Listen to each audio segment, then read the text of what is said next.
건국대학교 법학전문대학원에서 헌법, 인권법 가르치고 있는 한상희 교수입니다. 지금은 참여연대 공동대표를 맡고 있고요. 조금 인권 관련된 일들을 조금 같이 하고 있고, 특히 이제 노조법, 노란봉투법이라고 그러죠. 이제 공동대책위원회랑 중대재해처벌법 공동대책위원회, 대책위원회 공동대표를 맡고 있습니다. 예. 그리고 지금 현재는 또 다른 일 때문에 대만에 와가지고 맛있는 거 많이 먹고 있습니다. 예. 좋은 추억 많이 가지고 남기고 오십시오. 네. 네. 그러면 시작할까요? 화면 공유하겠습니다. 공유하세요. 예. 네.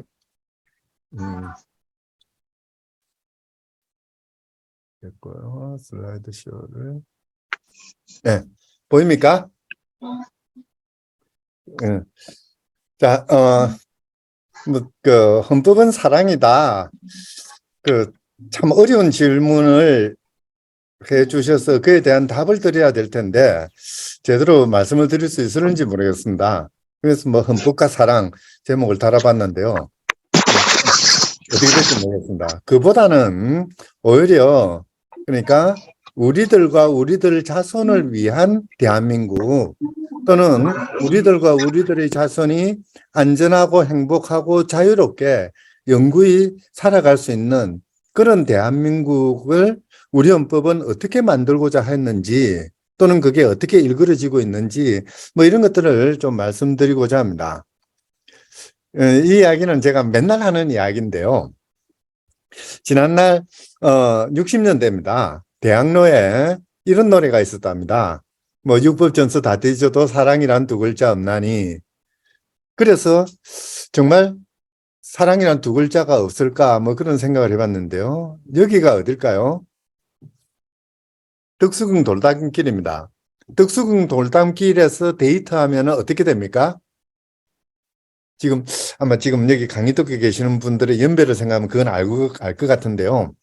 헤어진다고 그러죠. 왜 헤어질까? 왜 헤어집니까? 데이트해봐야 헤어진다. 옛날에는 덕수궁 돌담길 따라가면은 가정법원이 나옵니다. 가정법원에서 뭐 합니까? 이혼한다라고 대답하시면은 그거는 잘못한 대답입니다. 가정법원은 이혼 사건을 처리하는 것이 아니라, 그러니까 보호가 필요한 그 아이들에게 보호자를 마련해주고, 흩어지는 가족들을 결합시켜주고, 내 자식, 네 자식 분간이 안 날 때 그런 것들을 찾아주는 그런 역할을 하거든요. 이혼 사건은 그 중에 하나에 불과한 거죠. 이제 어떻게 보면은 우리 사회에서 법이라는 것을 너무 좀 소극적으로, 또는 뭔가 가까이 하면 안 되는 것으로 그렇게 인식하는 경향들이 있습니다. 이제 형법 같은 경우에는 당연히 나에게 적용되면 안 되겠죠. 내 친구에게도 적용되면 안 되는 거죠. 그러나 그런 법이 아니라 대부분의 법들은 우리의 행복과 자유와 안전을 지켜주는 그런 어떻게 보면은 보이지 않는 이 장치거든요. 너무나 답답해서 데이터베이스에서 사랑이라는 두 글자 넣어가지고 찾아봤습니다. 그렇게 이런 법들이 나옵니다. 어떻게 보면은 뭡니까? 지난날 60년대 저희 선배들이 찾았던 그 사랑하고는 조금 다르긴 한데요. 그냥 이웃 사랑, 숲 사랑, 아동 사랑, 이렇게 이어지긴 하는데요. 이거는 진정한 사랑이 아니죠. 사실 진정한 사랑은 여기서 나타날 겁니다. 세계인권선언 전문입니다. 그러니까 국가는 무엇을 하기 위해서 존재하는가? 간단합니다. 모든 사람에게 기본적인 인권, 인간의 존엄과 가치가 보장되는 것, 남녀가 동등한 권리를 누릴 수 있도록 하는 것, 그리고 바로 그런 것들을 바탕으로 해서 모든 사람들이 사회적 진보, 그리고 더 나은 생활 수준을 유지할 수 있도록 하는 것. 한마디로 말해서 어제보다 나은 오늘을 살 수 있도록 하는 것이고, 오늘보다 나은 내일을 꿈꿀 수 있도록 하는 것. 이게 국가의 존재 목적입니다. 그 국가 맨 밑에 보시면은 회원국이라는 말이 나옵니다. 이게 국가의 그 존재의 그 이유인 것이죠. 그리고 이러한 국가는 맨 위에 줄에 법에 의한 통치에 의해서 이런 것들을 보장해야 됩니다. 다른 말로 하자면은 국가가 만드는 법은 그 국가에 소속되어 있는 모든 국민에게 기본적인 인권, 존엄과 가치를 보장받을 수 있도록 하는 거, 남녀가 평등하게 살아갈 수 있도록 하는 거, 그리고 언제나 나은 미래를 꿈꿀 수 있고 그 꿈을 실현시킬 수 있도록 하는 거. 이것이 국가의 존재 이유고 그 법이 지향해야 되는 궁극적인 목적이죠. 사실 우리는 이런 것을 사랑이라고 이야기할 수 있을 것입니다. 내가 그 세계인권선언 전문을 해서 국가라는 것을 나로 바꿔버리면은 내가 내 가족 또는 나의 친구들, 내 주변에 있는 사람들을 인간으로서 존중해주고 그 사람들이 살아가는 과정에서 배려할 수 있다고 한다면은 그게 바로 사랑의 정신이죠. 아가페, 플라톤, 뭐라고 이야기를 하든 사랑의 기본은 그거인 것 같아요. 내 옆에 있는 사람, 그 존재를 인정하고 존중하고 배려하는 거. 이제 헌법의 차원에 가면은 그것은 이제 그러니까 국가가 모든 국민의 존재, 인간으로서의 존재 그 자체를 인정하고 존중하고 배려하는 거. 이제 이게 헌법의 기본 정신이고요. 보통 우리가 인권이라고 이야기했을 때 인권의 기본 정신은 뭐냐면은 내가 다른 사람의 존재를 인정하고 그를 존중하고 그에게 배려해 주는 것. 이게 인권의 정신이죠. 단위가 다를 뿐 결국 우리 공동체가 살아가는 기본적인 원리에는 바로 그런 공존의 의식, 공존만 의미하는 건 아니죠. 서로 배려함으로써 서로가 나아질 수 있는 그런 상호작용 관계를 형성하는 것. 그것이 인권의 이념이자 헌법의 이념이고 국가의 존재 목적이라고 할 수가 있을 겁니다. 바로 그걸 우리 헌법은 그대로 받아오거든요. 헌법 전문에서 유구한 역사와 전통에 빛나는 우리 대한국민은 모든 국민 생활의 균등한 향상을 도모하고 상당히 좌파적입니다. 그리고 밖으로는 항구적인 세계평화 인류 공영에 이바지하겠다.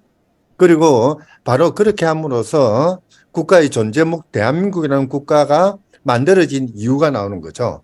우리들과 우리들의 자손의 안전과 자유와 행복을 영원히 확보한다. 아주 중요한 이야기입니다. 바로 이런 틀 때문에 세월호 이야기를 했을 때 이제 국가를 비난하게 되는 것이고요. 가까이는 이태원 참사가 있었을 때 국가를 비난하게 되는 것이죠.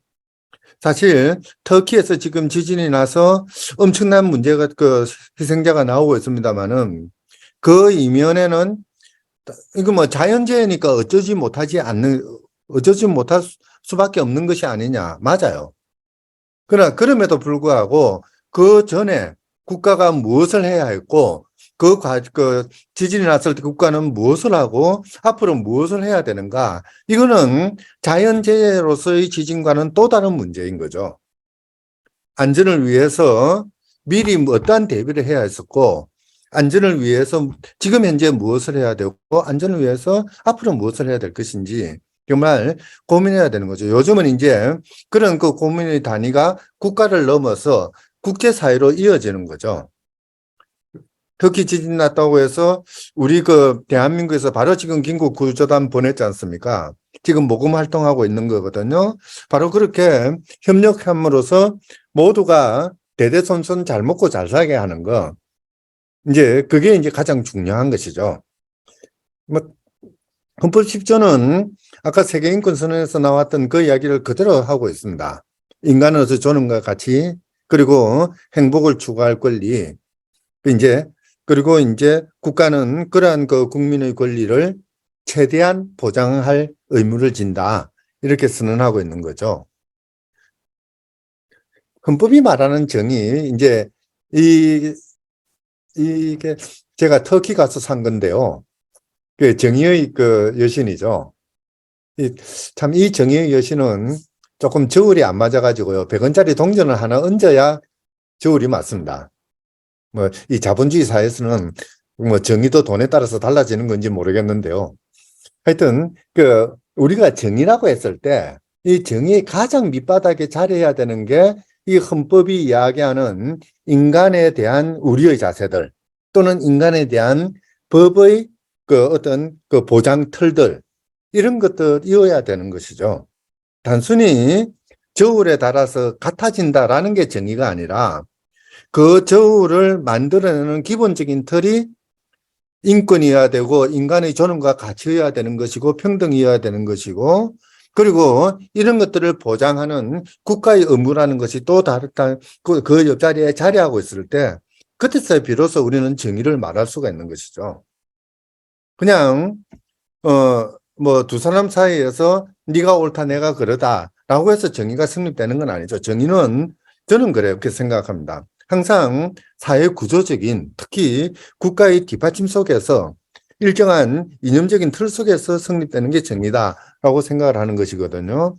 그리고 우리 헌법은 바로 이렇게 인간이 그러니까 모든 사람들이 대대손손 안전하게 잘 먹고 잘 살 수 있도록 하는 것 그것을 정의의 가장 밑바닥으로 삼고 있다라고 할 수도 있는 것이죠. 참 우리가 목도하는 법의 모습들입니다. 그 이제 솔로몬이라는 사람이 그린 이부작인데요. 판결을 기다리면서 보다키드니까 판결이죠. 뭐 그런 그림입니다. 재판이 진행되고 있고 그 재판을 받고 있는 사람의 가족들은 이렇게 비통한, 비참한, 그리고 두려움에 빠져 있는 무력한 그런 존재로 그려집니다. 그런데 이게 이제 그 다음 그림이죠. 두 번째 그림인데요. 재판이 끝났나 봐요. 무죄 판결을 받고서라는 제목입니다. 이제 이 가족들은 평화를 찾고 웃음을 찾고 그러고 있죠. 아까 칙칙한 그런 그 색조가 여기서는 밝은 색조로 바뀌어 나갑니다.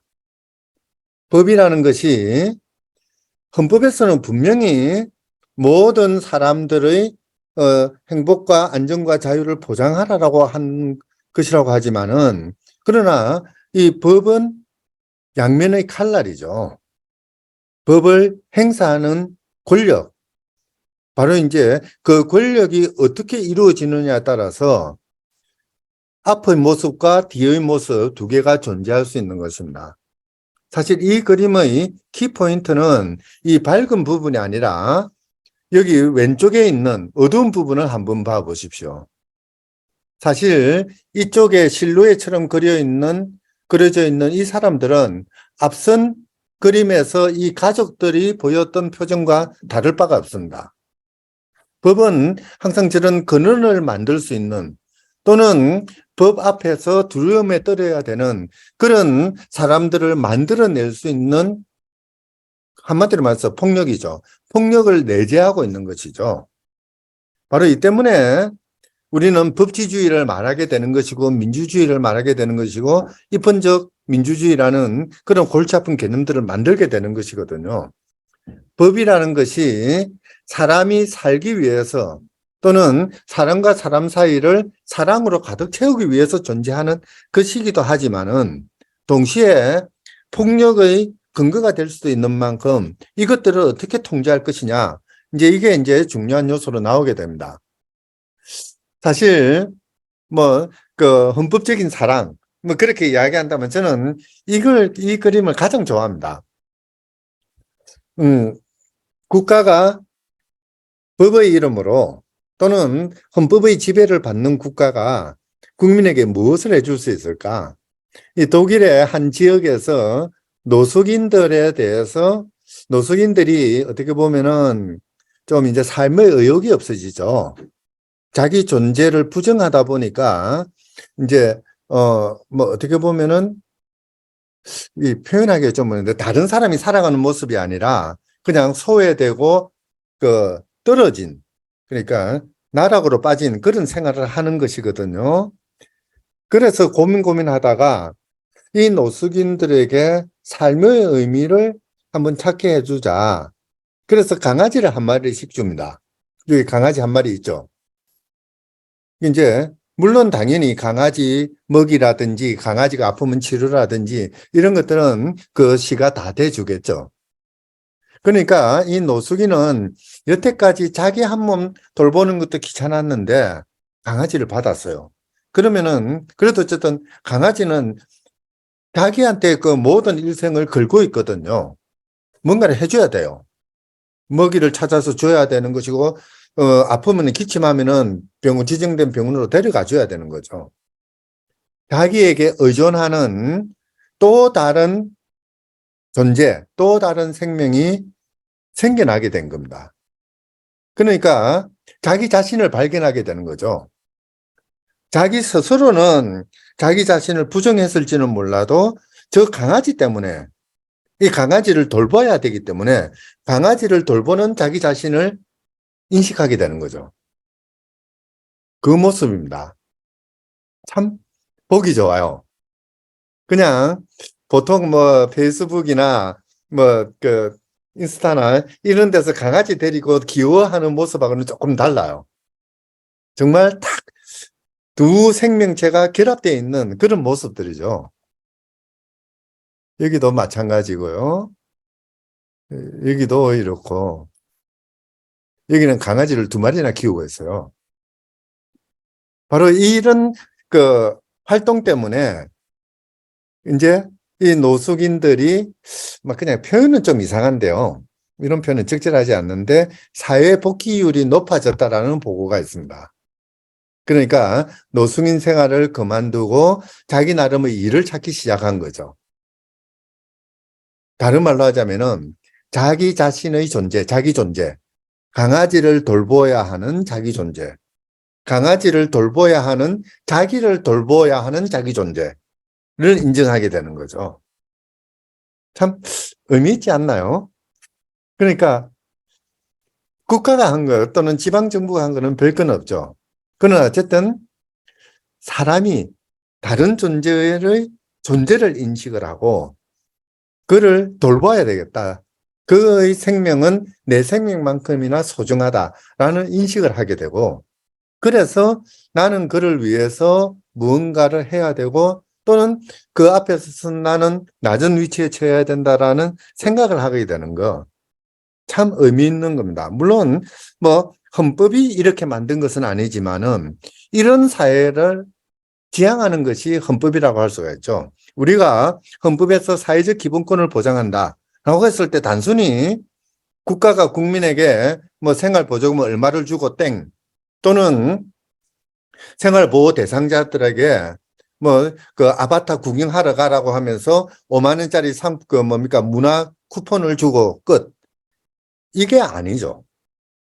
그게 아니라 서로가 서로 더불어 살아갈 수 있는 여건을 만들어주고 뭔가 필요로 하는 것을 미리미리 국가가 짚어나가면서 제공하고 또는 그 분위기를 형성해주는 그게 중요하다는 겁니다. 여기 하나 더 있네요. 참, 존 코넬이 닮았죠, 이분. 하여튼 그래요. 요거는 또 다른 측면인데요. 인도가 잘 삽니까? 우리나라가 잘 삽니까? 예, 그렇죠. 그 뭡니까? 인도는 세계 4대 강국이죠. 근데 우리나라는 지금 이제 10대 강국으로 들어가려다 요즘 주춤하고 있는데요. 인구가 워낙 많다 보니까 이제 1인당 국민소득이 낮아서 그러는데요. 음, 그렇습니다. 옛날에 그 아까 헌법 전문 말씀을 드렸는데요. 세계 평화와 인류 공룡에 이바지하겠다. 순 거짓말이죠. 1948년 헌법 만들 때 그 문장을 넣었는데요. 1948년 대한민국은 세계에서 가장 못 사는 나라 중에 하나였습니다. 그런데 무슨 세계 평화 인류 공룡입니까? 근데요, 이제는 적어도 10대 강국이니 뭐니 그렇게 이야기를 합니다. 그런데요, 아직도 그 시절의 생각에서 벗어나지 못하고 있습니다. 우리에게 국가는 어떠한 서비스를 제공해 줘야 되는 것이 아니냐라고 이야기하면은 딱 관료들이 하는 말은 첫째, 돈 없다. 둘째, 언감생심이다. 아니거든요. 국가는 자기가 그 시점에서 동원 가능한 모든 자원들을 끌고서라도 국민의 행복과 복지를 최대한 수준으로 만들어 줘야 될 의무가 있습니다. 아무리 그게 이제 사회적 기본권의 가장 근원이 되는 본질적인 그런 요청이죠. 명령이죠. 그러니까 내가 대한민국에 지금 이제 돈이 100원이 있다면은 이 100원으로서 할 수 있는 최대한의 복지를 제공해 줘야 됩니다. 10,000원이 있으면은 10,000원으로 할 수 있는 최대한의 복지를 제공해 줘야 되는 것이죠. 근데 우리나라 경우는 어떻게 되냐면은 10,000원이 있으면은 그 중에 얼마는 국방비에 쓰고 얼마는 공무원 월급 주고 얼마는 기업들 지원해 주고 그러고 나서 남은 거 얼마를 가지고 복지해달라는 국민들한테 돈 없다고 이야기를 하는 거죠. 참 이게 근데요. 이 이야기는 이제 인도 붐바이 뭡니까? 요즘 붐바이라고 그러죠. 뭄바이 옛날에 하여튼 이제 뭡니까? 페이브먼트 드웰러라고 이야기를 합니다. 길거리에서 집을 짓고 사는 사람이죠. 아까는 노숙인입니다. 집이 없는 사람들입니다. 근데 이 사람들은 집이 있습니다. 어떻게 됐든 함석대기로 저렇게 벽을 가려서 살고 있거나 그렇지 않으면은 그냥 거적 하나 깔아놓고 그게 바로 자기들의 집입니다. 홈리스라고 하지 않습니다. 그냥 나는 여기서 사는 거야 라는 거죠. 마침 저 나라는 겨울이 그렇게 고통스럽지 않아 가지고 저래도 되는 것 같아요.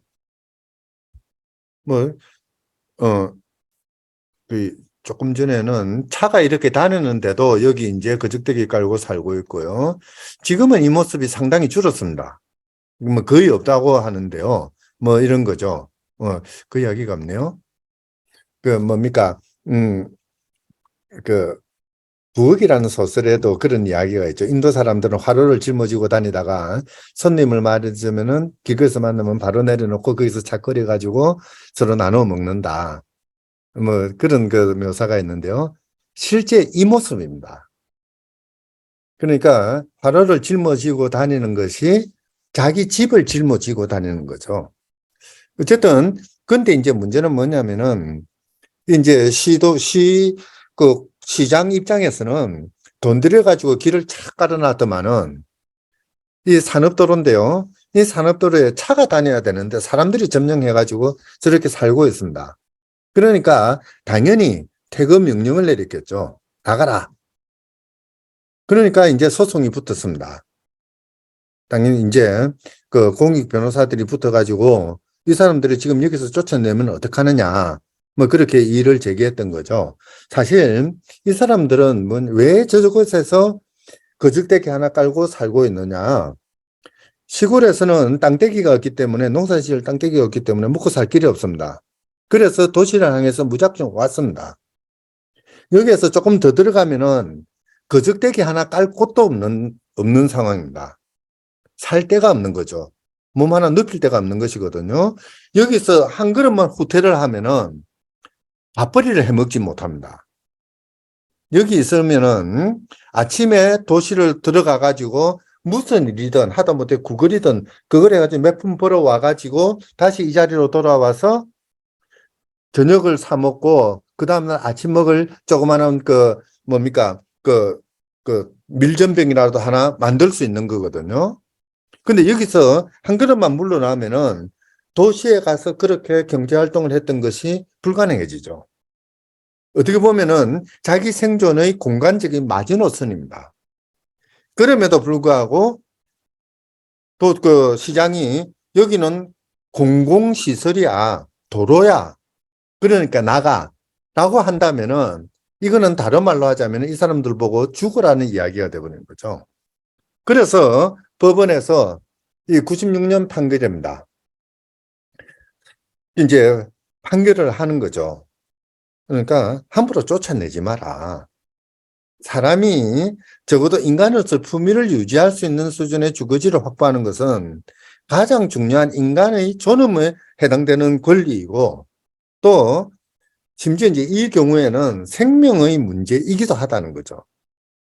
아주 중요한 이때 생명이라는 것은 단순히 숨 쉬고 그 심장이 뛰는 그런 생명을 의미하는 것이 아닙니다. 사람으로서 품위를 잃지 않고 살아가는 그 모습. 저거는 동물적인 삶이 아니라 적어도 사람으로서의 모습을 갖춘 삶, 그걸 살아가는 것을 생명권이라고 이야기를 합니다. 우리나라의 경우에는 인간으로서의 품위를 유지할 권리, 인간다운 생활을 할 권리는 이 수준보다는 하나 더 나아갑니다. 조금 더 나아가는 단계고요. 이거는 최저한도로 사람이 다른 동물과 구분된다고 이야기할 수 있는 그런 상식적인 수준의 삶, 그걸 이야기하는 거죠. 이거를 지켜줘야 된다. 그런데 저기 길거리에서 생활하는 사람들은 엄밀히 본다면 그 수준은 아니라고 본 겁니다. 이걸 고쳐야 된다. 국가는 그걸 고칠 의무가 있다고 이야기를 했고요. 그 전에 85년도에 우리나라에서는 이제 그 전두환 대통령 시절이죠. 신군부가 그 이제 억압적인 그 정치를 할 시절인데요. 도시 개발을 빌미로 해서 직업을 구하기 위해서 시골에서 올라온 사람들을 함부로 강제 퇴근시키는 것은 생명권 침해라고 못 박아둡니다. 한마디로 말해서 쫓아내지 말라는 거죠. 물론 쫓아내도 된다는 판결을 합니다. 판결문은 쫓아내도 된다는 거예요. 다만 조건이 있습니다. 첫째, 이 사람들이 지금 저기에서 살고 있는 것과 똑같은 생활 조건을 유지할 수 있는 대체적인 주거지를 마련해주고, 그게 첫 번째 조건입니다. 대체 주거지를 마련할 것. 두 번째, 몬순기에는 쫓아내지 말 것. 그 이제 뭡니까, 인도에서는 비가 엄청나게 오는 시기가 있대요. 이제 거기에 쫓아내는 거는 한마디로 우리식으로 하면은 동지서 딸에는 쫓아내지 말라는 거죠. 그 조건 하에서 강제 퇴거시킬 수 있다라고 이야기를 합니다. 여기 이제 법의 이야기입니다. 분바의 시장은 법의 이야기가 아니라 인간의 이야기가 아니라 경제의 이야기, 이윤의 이야기, 산업의 이야기를 했고요. 그 인도 대법원은 그럼에도 불구하고 사람이 살아야 된다. 사람에 대한 사람이 가지는 애정을 이야기한 거죠. 더불어 살아가는 거. 아무리 돈이 없고 힘이 들고 그렇다 하더라도 최소한도 우리의 도리가 있다. 그 도리가 바로 생명권. 그걸 보장해야 된다는 헌법의 명령이다. 이렇게 판단하는 거죠. 또 다른 모습입니다. 제가 자꾸 지금 우리나라 이야기는 하지 않고 외국 예를 자꾸 드는 거는 좀 그래요. 적당한 예도 없을 뿐만 아니라 조금 우리나라 지금 현재 헌법 운영하는 게 좀 마음에 안 드는 부분들이 있어서 그래요. 하여튼 여러분들 그 미란다 원칙 아시죠? 그 이제 그 뭡니까 범죄 영화 같은 거 보면은 이제 그 형사가 쫓아가 가지고 범인을 탁 잡아 가지고 몇 대 패긴 하죠. 그래놓고 수갑을 채우면서 이제 너는 묵비권을 행사할 수 있고 어쩌고 저쩌고, 그게 이제 미란다 원칙이거든요. 지금 이제 이렇게 하는 건데요. 사실 이 미란다가 누구냐면 이 친구입니다. 실제 인물입니다. 애리조나주에 있던 이제 시골에 있던 친구인데요. 동네 양아치 중에 쌍양아치입니다. 표현이 좀 뭐합니다만은 공부도 안 했고요. 당연히 가진 것도 없고 부모 형제도 그렇게 있는지 없는지는 몰라도 가까이 하지는 않았던 것 같아요. 이 친구가 길 가던 어린 여자아이를 강간을 하고 강도짓을 했습니다. 그러다가 잡혀왔습니다. 아주 나쁜 놈입니다. 근데 이제 이 친구가 잡혀오면서 경찰서에 딱 들어가 형사합의 앉으니까 이제 겁이 나기 시작하는 거예요. 내가 이렇게 잡혀가면은 저기 가서 얻어맞지는 않을까, 또는 연방교도소 끌려가면은 그냥 나 박살 난다던데 하고 그냥 들기 시작했죠. 겁에 질려 있는데 이제 형사가 윽박지르기 시작합니다. 너 빨리 여기서 네가 한 짓 진술하지 않으면은 네가 썼던 칼이랑 옷이랑 증거 제물건 빨리 제시하지 않으면은 너 여기서 큰일 난다. 나중에 교도소 가면은 박살 날 거야. 너 가만히 안 둘 거야. 이러니까 겁에 질려가지고 형사가 묻는 대로 대답을 다 합니다. 형사가 요구하는 대로 증거 다 내놓죠. 이제 그렇게 된 거예요. 근데 그러고 나서 이제 그 국선 변호인이 붙어가지고 소송을 하려고 보니까 형사재판을 받아야 될 거 아닙니까? 재판을 하려고 보니까 기가 안 찬 거예요. 이게 어떤 모습이냐면은 나쁜 놈은 처벌해야 됩니다. 그건 맞아요. 그런데 조금 다른 모습, 다른 면에서 한번 봅시다. 국가는 이제 형사는 국가죠. 그죠? 국가 공무원이니까 국가라고 합시다. 국가가 나쁜 놈을 처벌해야 된다는 그 하나의 그 목표를 위해서 이 미란다라는 녀석을 앞에 앉혀놓고 아무것도 모르는 벌벌벌벌 떨고 있는 이 친구를 앞에 앉혀놓고 윽박지르고 협박하고 유도신문하고 그렇게 해가지고 국가가 원하는 자료들을 다 끄집어냈어요. 그래놓고 이 사람을 처벌하겠다고 합니다. 나쁜 놈은 처벌받아야 되지만은 그러나 그럼에도 불구하고 국가는 아무리 나쁜 놈이라 하더라도 이놈을 인간으로서 대우를 해줘야 되거든요.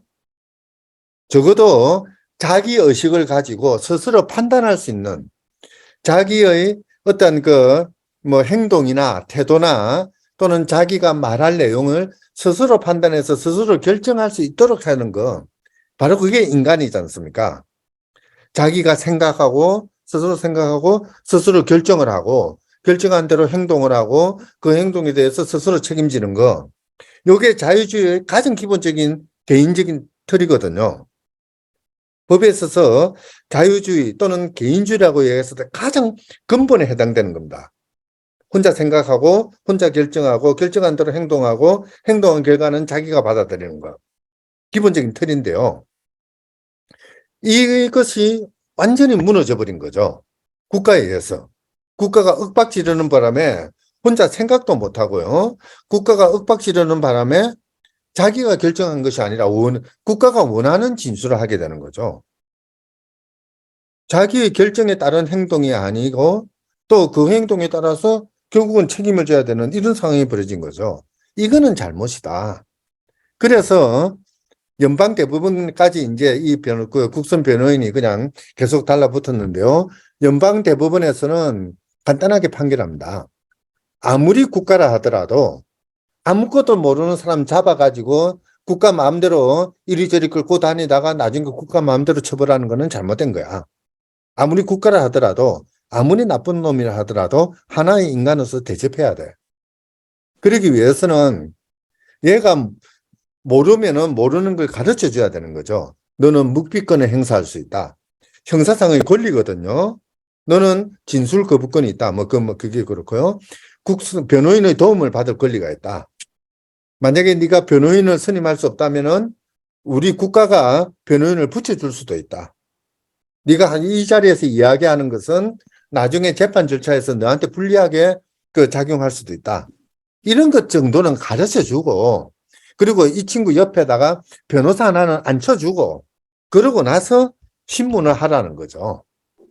그게 한 사람을 국가와 똑같은 그런 대등한 지위에 있는 인간으로서 대접하는 방법이라는 겁니다. 그런데 이 사건에서는 형사가 그렇게 하지 않았으니까 절차가 잘못된 거야. 그래서 이 친구가 한 진술 또는 이 친구가 제출한 증거는 전부 다 무효로 해버립니다. 그러니까 형사재판에서 증거가 없어진 거예요. 한마디로 무죄 판결 받기 일보 직전이었습니다. 일약 유명해졌어요. 대부분에서 그 판결이 나오니까. 그러니까 이 친구는 이제 유명해지고 그러니까 방송국에서 인터뷰하자 뭐 신문에서 전화 오고요. 또는 지나가면 사람들이 아는 체도 해주고요. 아주 재미있었던 게 이제 자서전도 쓰자 하고 출판사에서 연락도 오고요. 호주머니에 돈도 생깁니다. 그러니까 이 친구가 좀 우쭐해져 가지고 같이 동거하던 여자친구를 차버렸습니다. 이 여자친구가 뿔이 났죠.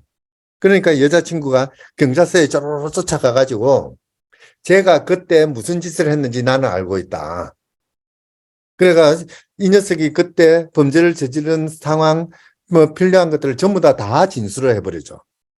새로 증거가 나타난 거예요. 그 이제 새로 진술이 나타나가지고요. 그 다시 열린 재판에서 새 증거에 따라서 유죄 판결을 받아가 징역 11년에 처해집니다. 중간에 가석방 받아가지고 그 풀려나서 뒷골목에 배회하다가 뭐 또 다른 양아치한테 칼 맞아 죽습니다. 가석방 된 게 잘못이죠. 어쨌든 결국은 이제 아주 불행한 삶을 살면서 살다가 끝났는데요. 맨날 하는 질문. 이 사건에서 우리가 얻어야 되는 뭡니까? 교훈은 뭘까요? 이 조강지치를 차면 안 되죠. 그죠? 하여튼, 바로 이제 이런 이야기들이 뭐냐면은, 아무리 양아치라 하더라도, 이거 안 넘어가나요? 이런 거죠. 사람으로 대접을 하라는 거죠. 우리 주변에 있는 그 어떤 사람도 너는 악인이니까 다른 법의 적용을 받아야 해. 라가 아니라 너는 악인이지만은 그럼에도 불구하고 사람이니까 그에 상응하게 우리가 대우할 거야. 라고 이야기하는 거. 요게 헌법의 기본적인 틀입니다. 헌법이 요구하는 또는 뭐 세계인권선언에도 그런 이야기했죠. 13번, 15조입니까? 모든 사람은 법 앞에서 인격으로 대우받아야 된다라는 얘기가 그건 거죠. 국가가 어떤 생각을 하든 또는 그 인간이 어떤 행동을 했든 그 인간은 인간이다. 국가 앞에서는 인간이다. 또는 국가 앞이 아니라 헌법은 그 사람을 인간으로서 보호해 주겠다는 것입니다. 참 이렇게 보면은 헌법이 완전히 그 종교적인 그런 있을지 모르겠는데요. 이 이야기는 이게 안 들어가도 되는 게 들어갔네요. 그 뭡니까? 얼마 전에 40주년이었죠. 아니다, 50주년이었네요. 1973년 1월 달에 미국에서 최초로 낙태를 허용하는 판결이 나옵니다. 연방대법원에서. 그러니까 그 텍사스 주법에서는 낙태가 금지됩니다. 근데 요 이제 로라는 사람, 원래 본명은 여기 나오듯이 노마 맥코비입니다. 근데 이제 이 사람이 낙태를 하려다가 못하게 되니까 그 텍사스 주법이 못하게 했으니까요. 소송을 제기한 사건인데요. 이 사람이 왜 낙태를 하려고 했는가? 이제 자기는 시골에 살다가 그 이제 달라스의 대도시에 그 뭐 무작정 상경해가지고 레스토랑에서 일을 하면서 먹고 살았는데 어느 날 퇴근하다가 나쁜 놈한테 그 급탈을 당했다. 그 성폭행을 당해서 임신을 했다. 그 아기를 지우려고 하니까 텍사스 주법에 의해서 그 시술해 주는 데가 없더라. 그래서 이제 소송을 제기했거든요. 그러니까 이제 그 텍사스 재판이 텍사스 주법원에서는 당연히 기각이죠. 미국 연방대법원까지 올라가가지고 연방대법원에서 최초로 낙태를 금지한 텍사스 주법원 위헌이라고 판단했습니다. 그 여성의 자기 운명 결정권, 아기를 낳을 것이냐 안 낳을 것이냐 재생산권이죠. 그것은 그 헌법상의 권리이기 때문에 인정해 줘야 된다. 그걸 함부로 제한해서는 안 된다. 판결을 합니다. 소위 말해서 3분 기설이죠. 임신 주기 중에서 3단계를 나눠 가지고 임신 주기를 첫 주기 때는 낙태가 자유롭고 둘째 주기 때는 그러니까 태아가 인간의 모습을 한대요. 그러니까 약간 규제는 할 수는 있다. 셋째 주기 때는 그러니까 태아를 모체로부터 분리를 시키더라도 적절한 의료 조치만 하면은 살아갈 수 있답니다. 독립적인 생명을 유지할 수 있는 가능성이 있다.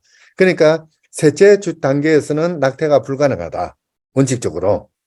지금 이제 우리 헌법재판소가 얼마 전에 한 낙태 판결이 이런 틀입니다. 이제 그렇게 판단을 했는데요. 미국 사회가 발칵 뒤집혔죠. 이제 고전까지는 낙태가 안 되다가 이제 낙태가 허용되니까 이제 미국 사람들은 조금 이제 청교도 기질이 있지 않습니까? 뭐 다 발칵 뒤집히긴 했는데요. 사실 그게 정치 문제로 되지는 않았습니다. 그냥 왈가왈부 뭐 그렇게 하다가 레이건이 대통령 출마를 하면서 가만히 보니까 자기가 여론조사를 해보니까 질 것 같아요. 그러니까 미국 남부에 조금 좀 뭐라고 그러나 약간 그 뭡니까 그 행동하는 그런 그 교회들이 있지 않습니까? 이 교회들을 끌어들여서 낙태 반대 운동을 낙태 반대라는 그런 교회 세력을 끌어들여 가지고 이걸 정치 이슈화 해버립니다. 그러고 나서 레이건 그 대통령 당선되고 그때 그 이제 선거운동 때부터 지금까지 미국 사회에서 대통령 선거 때마다 낙태 찬성이냐 반대냐 아주 중요한 정치 이슈가 됐던 그런 사건이었거든요. 문제는 이분이 73년인데요. 20년 지나서 나타납니다. 나타나가지고 내 이름은 노마 맥콥이다. 뭐 그렇게 이야기를 하고요. 그 이제 내가 그때 거짓말을 했다. 내가 그 강간당했다 그러는데 강간당하지도 않았고 나는 순박한 시골 처녀였다라는 말도 거짓말이었다. 이 댈러스에서 계속 살았다. 일종의 차돈녀였다는 거죠. 너 강간을 안 당했으면 그러면 아기는 어떻게 가진 것이냐? 이게 왜 이렇게 넘어가나요? 그러니까 그때 이제 한 말이 예, 내가 사랑이라고 생각되는 여기 글자가 잘 안 보이네요. 그런 어떤 행동에 의해서 임신을 한 것이다. 그러니까 이제 눈 맞아서 살면서 임신을 한 거예요. 그렇고요. 왜 낙태를 하려고 했나? 그러니까 이제 돈이 없어서 아기 키우기 힘들 것 같아서 낙태하려고 했다라고 이야기를 합니다. 미국 사회를 뒤집어 놨던 그 판결의 권한이 거짓말이었죠. 이 사람이 거짓말이었습니다. 문제는 이 사람이 2003년에 30년 만에 다시 나타나면서 지금 목에 뭐 걸고 있지 않습니까? 그 밑에 펜던트가 십자가거든요. 낙태 반대 운동을 합니다. 자기 때문에 낙태가 허용되게 만들어 놔놓고 종국에는 낙태 반대 운동을 하죠. 이 사람은 좋은 사람입니까? 나쁜 사람입니까? 사실 그 당시에 이 73년도에 낙태 허용 판결을 전후해가지고 워낙 논란이 많으니까 이제 사회학자들이 여론조사를 해봤죠. 그 중에 하나의 결론이 어떻게 했느냐면요. 왜 여성들은 낙태를 하려고 할까요? 첫 번째 이유가 나는 대학을 가서 공부를 하고 싶고 직장에 가가지고 열심히 내가 승진하고 싶고 내가 하고 싶은 어떤 일을 하고 싶은데 아기를 가지거나 아기를 낳아가 키우면서는 그 일을 못 하더라. 그래서 참 기가 찬 이야기가 있었거든요. 로스쿨 인가 기준을 제가 만들었는데요. 그때 이제 어떤 이야기를 했냐면은 로스쿨을 설치하는 대학은 대학 내에 그 육아원, 그 보육원이라고 그럽니까? 아기를 키울 수 있는 돌봐주는 그런 시설을 설치하도록 하자. 이 기준을 하나 제시를 했습니다. 그랬다가 몰매 맞아 죽을 뻔했어요. 가뜩이나 대학에 돈 없는데 그런 거 어떻게 설치하느냐. 근데요, 어떤 여성이 변호사가 되고 싶으면 로스쿨 와야 되거든요. 로스쿨에 와서 3년 동안 정말 안 죽을 만큼 공부를 해야 됩니다.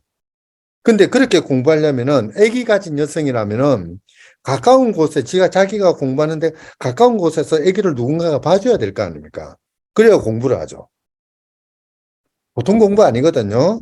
거의 하루에 뭐 서너 시간밖에 못 자는 공부여야 됩니다. 그럼 당연히 보육원이 있어야 되는 거죠. 어린이집이 있어야 되는 거죠. 근데도 아니야, 안 돼. 돈 없어. 하고 제껴버렸습니다. 그래서 지금 현재는 임신을 한 여성은 로스쿨에 못 옵니다. 아기를 키우는 여성은 로스쿨 공부를 못 해요. 이게 첫 번째 이유입니다. 아기들 데리고는 나는 변호사가 못 되더라. 승진을 못하고 대학을 못 가더라. 두 번째 이유가 뭐냐면은 나는 그 뭡니까? 그 이제 돈이죠. 돈이 없어서 못하는 거. 세 번째 이유가 나는 아직 결혼을 안 했는데 아기를 낳으면은 동네 사람들이 나를 보고 손가락질을 하더라. 자, 이 여성이 낙태를 하는 이유는 이 여성이 책임져야 되는 것입니까? 아닙니까?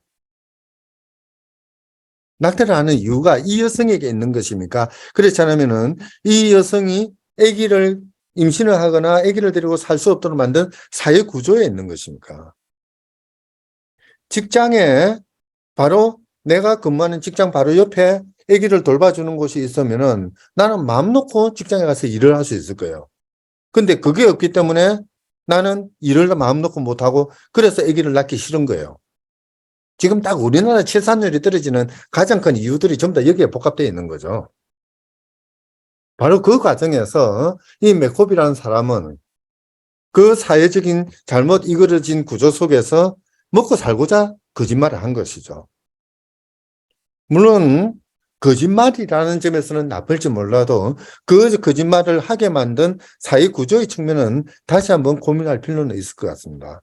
헌법이 관심을 가져야 되는 부분이 바로 이건 거죠. 내가 낙태권이 있는지, 자기 운명 결정권이 있는지, 이제, 자기 운명 결정권, 소위 말해서 right to choice죠. 그렇지 않으면 태아가 생명권을 가지는지 안 가지는지, 이것 이전에 사람이 아기와 더불어 살아갈 수 있는 그런 사회인지 아닌지를 먼저 따져야 되는 거죠. 그게 제대로 따져질 때 우리들과 우리들의 자손의 안전과 자유와 행복이 영원히 확보되는 그런 대한민국이 될 수가 있는 거죠. 바로 거기에 헌법이 추구하는 사람답게 사는 사회의 모습, 사람이 살아가는 국가의 모습이 담겨 있다고 보는 거죠. 뭐 이런 걸 사랑이라고 해도 될 것 같아요. 이건 또 다른 이야기인데요. 또 다른 양아치입니다. 예, 자꾸 양아치 이야기가 나와서 죄송합니다만은 그 레리 플린트라는 1996년에 그 헐리우드에서 만든 영화인데요. 참 재밌어요. 한번 보세요. 지금은 이제 그 어둠의 경로를 통해서 파일을 구해야 되긴 하겠습니다만은 이 레리 플린트라는 사람이 양아치인데요. 그러니까 집에서 플레이보이라는 잡지를 보다가 집에서가 아니라 술집에서 친구들하고 보다가 너무 재미가 없으니까 좀 더 야하고 화끈한 잡지를 만듭니다. 그게 이제 그 허슬러라는 잡지죠. 그 허슬러라는 잡지에 오만 시시콜콜한 저급한 이야기를 다 하다가 요런 이 캠플이라는 술인가 봐요. 이 술 광고를 패러디한 그런 그 지면을 실어 놓습니다. 제리 폴럴이라고 그 당시 미국 사회에서 유명한 아주 도덕주의자로 알려진 목사님입니다. 이 목사님 이야기를 쭉 적는 거예요. First time. 원래 광고는 유명인이 이 캠플이라는 술을 처음 마셔봤을 때의 그 감흥을 적는 겁니다. 근데 이걸 비꼬아 가지고 이제 처음 성경험을 했을 때의 이야기를 적는 거예요. 그러니까 이 저명한 도덕주의자, 윤리주의자인 폴럴이라는 목사님이 첫 경험을 어떻게 한 것이다. 요 지점 정도, 중간 정도에서 뭘 했냐면, 나의 첫 경험은 엄마랑 차고, 그러니까 겨라질에서 한 것이다. 라고 적은 것입니다. 이 목사님이 머리에 뿔이 난 건 당연한 거겠죠.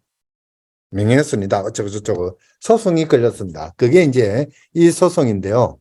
원래 슬라이드에서는 영화 장면을 조금 넣을까 하다가 너무 길어져서 제껴버렸는데요. 연방대법원, 우리나라 대법원 같으면 어떻게 판결했을까요? 명예훼손일까요? 아닐까요? 연방대법원에서 아주 재밌는 판단을 합니다. 이 폴렐이라는 사람은 이 패러디를 통해서 명예가 훼손되지 않았다고 판단합니다. 왜냐하면은 그 어느 누구도 이 폴렐이라는 이 도덕주의자가 저딴 행위를 했을 거라고 믿지 않을 거라는 거죠. 누가 그걸 믿겠어요? 그렇지 않습니까? 그러니까 폴렐의 그 명예는 훼손되지 않았다. 그럼 왜 이딴 짓을 하느냐? 이거는 그냥 취향이라는 겁니다. 고고한 인격을 가진 사람들은 뭐 집에서 클래식을 듣거나 뭐 이렇게 독서를 하거나 하면서 시간을 보낼 것이고, 또 뭐 중간 정도 되는 사람들은 영화를 본다든지 맥주를 마신다든지 하면서 시간을 보낼 것이고, 뭐 피고와 같은 랠리 플린터와 같은 양아치들은 술집에서 이딴 저급한 이야기, 말도 안 되는 소리를 나누면서 시간을 보낸다는 거예요. 그게 취향이라는 거죠. 테이스트라는 겁니다. 그들이 알아서 살아가는 방식이에요. 그건 그냥 그대로 내버려두면 되지. 걔들이 그렇게 시시콜콜한 이야기하면서 말도 안 되는 그냥 뒷담 하나 까면서 저녁에 술 한 잔 먹고 그냥 약간 술 취하다 그렇게 있다가 집에 들어가고 자고 그 다음날 아침에 또 일어나가지고 뭐 대충 세수하고 출근하고 이런 생활을 반복하는 거 그냥 그래서 내버려 둔다고 해서 사회가 무슨 문제가 있느냐. 헌법은 거기에 관여할 필요가 없다라고 인정을 하죠. 그래서 그 레리 플린트가 이깁니다. 이 폴럴이 패소해버려요. 연방대법원에서 징게 되는데요. 여기 뭐 대법원 판단인데요. 저거는 뭐 헌법적으로는 중요하지만은 지금 이 강의에서는 별 의미가 없고요. 그 밑에 영화에서 이 그 폴럴이라는 레리 플린트라는 사람이 재판을 받고 나와가지고 기자들한테 둘러싸여가 한 이야기입니다. 지금 소감이 어떻습니까? 뭐 어쩌고저쩌고 이러니까 막 이야기를 하다가 나 같은 쓰레기도 법의 보호를 받는다면은 기자를 가리키면서 여러분들과 같은 인격과 교양과 품위를 갖춘 그런 사람들도 당연히 헌법의 보호를 받지 않을까요? 내가 보호를 받으면 나는 양아치고 쓰레기니까 이 쓰레기도 보호하는 나라라면은 당연히 이 나라에 있는 모든 국민들도 그 헌법의 보호를 받을 것입니다. 그래 이야기할까요? 나 같은 사람을 쓰레기라고 법이 보호하지 않는다면은 나보다 조금 나은 사람도 보호받지 못할 가능성이 생깁니다. 조금 더 나은 사람도 경우에 따라서는 법의 보호 바깥으로 쫓겨날 수가 있는 거죠. 이렇게 가버리면은 모든 사람이 법 앞에서는 무력해지는 그런 상황이 돼버리는 거죠. 나쁜 놈이라 하더라도 법은 항상 그의 존재를 인식하고 그가 왜 그런 행위를 하고 왜 그렇게 살아가는지 그가 하고자 하는 게 무엇인지를 생각해 나가는 것 그게 헌법의 정신입니다. 바로 그리고 그러한 헌법을 만들어 두고 그 헌법을 중심으로 미국과 같이 5만 인종들이 다 모여있는 사회가 똘똘똘 뭉쳐가 살아가는 거 바로 그게 하버마스가 이야기하는 헌법 충성, 헌법 애국주의의 근본입니다. 헌법을 중심으로 모든 사람들이 뭉쳐서 살아가는 것. 그리고 이 헌법이라는 것은 뭐 옛날에 이승만의 헌법, 박정희의 헌법이 아니고 우리들과 우리들 자손이 계속해서 살아가면서 만드는 바로 그 헌법입니다. 우리의 헌법을 중심으로 우리가 살아가는 거. 그게 헌법 애국주의의 가장적인 핵심이고요. 바로 그것이 대한민국은 민주공화국이라고 했을 때 헌법 제1조 1항의 본래적인 의미입니다. 대한민국은 민주공화국이다. 대한민국의 주권은 국민으로부터 나온다. 단순히 대한민국의 정체를 이야기하고 뭐 국민들의 주권을 이야기한 게 아니거든요.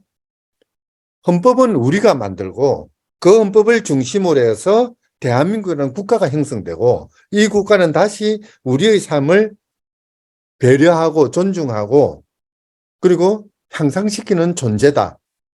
그렇게 만들어지는 거 그게 헌법 제1조의 본래적인 의미인 것이죠.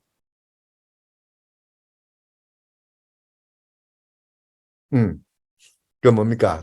헤어질 결심에 나오는 대목이죠. 내가 그렇게 나쁩니까? 참 이 목소리를 따라서 해야 되는데 잘 안 되네요. 레리 프린터가 그렇게 이야기할 거예요.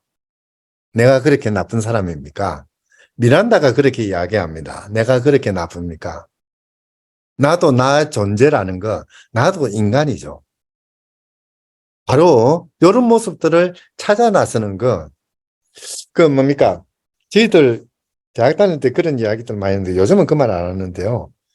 참 엉터리 같은 소리이긴 합니다만은 결혼은 because of 무엇이기 때문에 결혼을 하는 것이고요. 사랑은 in spite of 무엇에도 불구하고 찾아 나서는 거죠. 아마 헌법이 존재하는 이유는 두 번째일 것 같아요. 저 인간이 도둑질을 했기 때문에 나쁜 놈이야가 아니라 도둑질을 했음에도 불구하고 인간이야. 저 인간이 양아치임에도 불구하고 우리는 보호해야 돼 라고 나서는 거, 그게 헌법의 기본적인 이야기일 것 같습니다. 그냥 넘어갈게요. 사실 우리가 헌법이라는 것은 이 세 가지를 바탕으로 해서 이루어집니다. 이 슬라이드는 41개를 준비해 놔놓고 지금 시간이 절반 3분의 2가 지나갔는데 17장밖에 안 됐네요. 빨리빨리 할게요. 헌법은 뭐 국가의 근본을 구성하는 사람들이 정한 최고의 법이다. 장황하게 설명합니다만은 그냥 세 가지가 있다고 생각하시면 됩니다. 그 첫째가 뭐냐면은 대한민국이라는 나라가 무엇인가를 규정하는 것. 대한민국은 민주공화국이다. 여기에 세 가지 뜻이 있죠. 사람들이 모여가지고 이 땅에 나라를 하나 만들었다. 그 나라의 이름은 대한민국이다. 이 대한민국은 임금님 것도 아니고 귀족들 것도 아니고 돈 많은 사람 것도 아니고 우리 모두의 것이다. 민주공화국이다.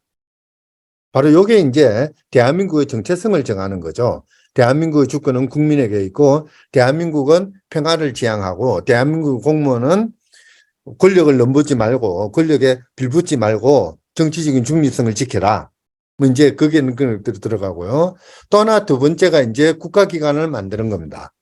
대한민국에는 대통령이 있고 국회가 있고 대통령은 어떤 권한을 가지고 국회는 대통령이 임명한 행자부 장관을 탄핵 소추할 수 있고 그 탄핵 소추하면은 헌법재판소가 탄핵 심판을 하고 이런 걸 정하는 게 두 번째 헌법의 요소고요. 그러니까 두 번째는 이제 국가 권력에 관련된 것이고요. 세 번째 것은 비교적 최근에 만들어지죠. 최근에 만들어진다고 해봐야 17세기인데요. 그러니까 입헌주의가 이루어질 때 그때 이제 주요한 내용이 나온 게 뭐냐면은 국민과 국가의 관계를 규정하는 겁니다. 국민은 국가에 대해서 무엇을 요구할 수 있고 국가는 국민에게 무엇을 해야 하는가. 국민의 권리를 정하고 국가의 의무를 정하는 것. 그게 이제 헌법의 세 번째 요소입니다. 요 세 가지가 들어가 있는 거. 그게 이제 어떻게 보면은 제대로 된 헌법이죠. 우리 헌법 조문 같은 경우에는 헌법 전문이라든지 또는 1조에서 9조까지 그리고 129조에서 130조는 헌법 개정에 관련된 겁니다. 이제 그게 첫 번째 요소고요. 40조에서 128조까지는 국가의 구성에 관련된 것이고 10조에서 39조는 국민의 기본적인 권리, 국민은 국가에 대해서 무엇을 요구할 수 있는가, 국가는 국민에게 무엇을 해야 되는가, 그걸 정하고 있는 것이라고 보면 될 겁니다. 영어는 그냥 넘어갈게요. 아이고. 여기 보시면은 이제 지금 현재 헌법 전문이 나와 있고요. 한번 요거는 뭐 여러분들 많이 읽어보셨을 겁니다. 그 재밌는 거는 1948년 제헌헌법 때 헌법 전문입니다. 유구한 역사와 전통이 빛나는 우리들 대한국민은 3.1운동, 대한민국 건립에서 세계에 선포한 독립정신을 이어받고요. 독립국가를 재건합니다. 그래서 그 뭡니까 48년 그 8월 15일은 그러니까 그 뭡니까 그 대한민국 국가를 만든 날이 아니라 대한민국 국가 1919년에 상해에서 만들어진 국가가 재건되는 날이죠. 조금 조심해야 되는 부분이고요. 그리고 이제 그 뭐 정의 인도 뭐 동포에로서 민족 단계를 만들어내고 민주주의 제도를 만들어주고요. 가장 중심이 되는 게 뭐냐면은 각인의 기회를 균등히 하겠다는 거죠. 조수왕 선생님의 상균주의가 그대로 들어가 있습니다. 그러니까 정치적 균등. 그래서 보통 선거제를 도입을 했고요. 그 다음에 이제 그 교육의 균등. 그래서 국민에게 교육을 받을 권리를 인정을 합니다. 그리고 경제의 균등. 기본적으로 모든 국가 경제는 국유를 중심으로 해서 계획 경제를 도모를 합니다. 상당히 좌파적인 그런 헌법을 만들어 놨던 것이죠. 그리고 이제 뭐 아까 이야기했던 그 조문들이 그대로 있는 거죠. 우리 헌법은 5개의 원리를 바탕으로 합니다. 뭐 국민주권주의야 당연한 것이고요. 첫 번째가 이제 법치국가. 이번 정부에서 가장 많이 나오는 단어 중에 하나가 자유고 그 다음 많이 나오는 단어가 법치입니다. 노사법치주의를 뭐 실현하겠다. 법치주의는 법에 따라서 이루어지는 그런 나라가 법치주의죠. 근데요, 사실 법치주의는 대통령의 입에서 나오는 말이어서는 안 됩니다. 국민이 하는 말이거든요. 여러분들 그냥 싸움을 한다고 생각을 합시다. 한참 싸우다가 법대로 하자라고 말을 할 때가 있을 거예요. 어느 때 그 말 합니까? 내가 이기고 있으면 절대 법대로 하자고 안 그럽니다. 바로 패면 되는 거지. 내가 지고 있을 때, 답답할 때, 내가 약자일 때, 그래도 나를 보호해 준다고 생각되는 법에 의존하겠다는 것이거든요. 법치라는 것은 국가가 법에 따라서 국민을 다스리는 원리가 아니고요. 국민의 자유와 권리를 법으로서 보장하는 헌법 원리입니다. 아까 세계 인권선언 전문에도 법에 의한 통치에 통해서 국민이 가지는 인권을 회원국들이 보장한다고 되어 있죠. 법치주의는 국가 권력을 제한하는 겁니다. 국민의 기본권을 보장하기 위해서는 당연히 국가 권력이 제한돼야 되는 거죠. 국가가 권력을 마음대로 행사하는 것은 국민들을 억압하는 겁니다. 국민들의 자유와 권리를 보장하기 위해서 국가는 스스로 권력을 통제해야 되고 그 권력을 통제하는 것을 법에 따라서 통제해야 되는 거죠. 그래서 이 법치국가 이념의 가장 밑바닥에는 국민의 자유와 권리를 보장한다는 인권 보장의 원칙이 들어가 있습니다. 국민이 주인이라는 그 원칙은 말할 것도 없고요. 인권 보장의 원칙, 그 다음에 두 번째 원칙이 뭐냐면은 권력 통제입니다. 인권 보장과 권력 통제가 결합되어 있는 것이 법치국가죠. 반면에 민주국가는 다수자의 지배라고 할 수도 있죠. 그거는 크게 더 설명하지도 않아도 될 겁니다. 사회국가는 국가가 나서서 국민이 필요로 하는 것, 국민이 스스로 자기의 삶에 필요한 것을 구하지 못할 때 국가가 그것을 보태주거나 도와주거나 지원하는 거죠. 여러분들은 이 국가의 이 도움을 필요로 하는 상태에 있습니까? 아닙니까? 보통은 우리가 복지국가, 사회국가 그러면 내가 어려움에 처했을 때 국가가 도와주는 것이라고 생각하는데 그게 아닙니다. 그거는 당연한 것이고요. 그걸 넘어서 국민들이 좀 더 윤택하게 살아갈 수 있도록 하는 것. 좀 더 나은 삶의 공간들을 만들어주는 것. 또는 교육 같은 게 대표적이죠. 여러분들이 웬만큼 돈이 많아봐야 저기 테슬라 사장처럼 돈이 많으면 모르겠습니다만은 아무리 대한민국에서 부자라고 해도 스스로 학교를 만들고 선생님을 키우고 교재를 만들고 교육과정을 만들어서 공부를 시키지는 않을 거예요. 바로 그게 교육을 받을 권리거든요. 그런 거는 국가가 마련해 줘야 되는 거죠. 국가가 학교도 만들고 선생님 양성도 하고 교재도 개발하고 여러 가지 교육 장치들을 마련해서 국민들에게 제공해 줘야 되죠. 이게 사회국가입니다. 의료시설, 보건시설 이런 거 다 마찬가지고요. 수도, 전기 다 마찬가지죠. 바로 이제 그런 의미에서 요번에 가스 요금 인상하고 전기 요금 인상하는 것도 조금 이런 점에서 다시 한번 판단해 볼 필요가 있습니다. 모든 사람이 국가적인 서비스를 받을 수 있는 상태로 만들어두는 그래야 되는데 그게 가격이 올라가면은 돈 없는 사람은 또 소외되는 이런 현상도 나타나지 않습니까? 평화국가는 평화롭게 살자는 것이고요. 침략전쟁 안 하겠다는 것이고 그런 거죠. 물론 침략전쟁은 안 하겠다고 하지만은 PKO 같은 경우에는 참여를 합니다.